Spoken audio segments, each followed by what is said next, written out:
I think it's impossible to separate the history of the IWO from what happened with the Cold War. Having said that, we're also in that post-war period in which people are not joining fraternal organizations, particularly if they're born in America, and their offspring are less likely to affiliate in exactly the same ways that their parents or grandparents did.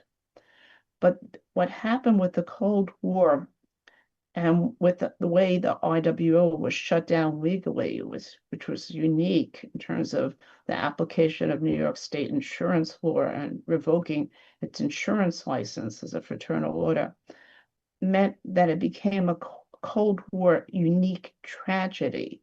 And that also can't be separated from the fact that it was avowedly interracial and pro-Soviet. So all these things sort of came together, and then we have these what I call lacunae or gaps in historic memory in which people don't really want to remember just how leftist many Jews were, how many blacks were, and how the politics of the Cold War played out in terms of the civil rights movement.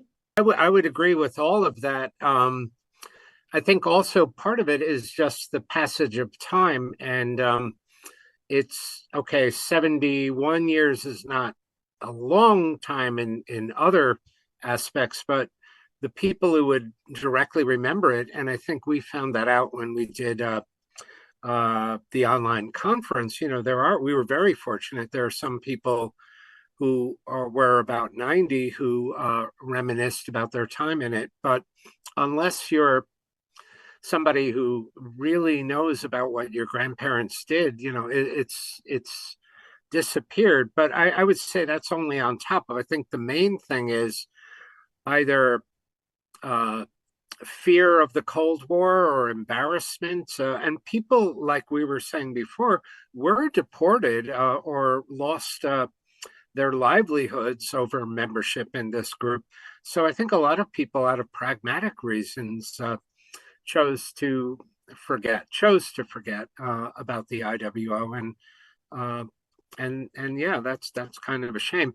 Also, assimilation, and not just that there was less need for a self-insurance fraternal group, but people were becoming Americans, and already in 1940, for example, the Slovak branch of the IWO at their convention was saying, we're having trouble bringing in the next generation. How do we make our organization attractive?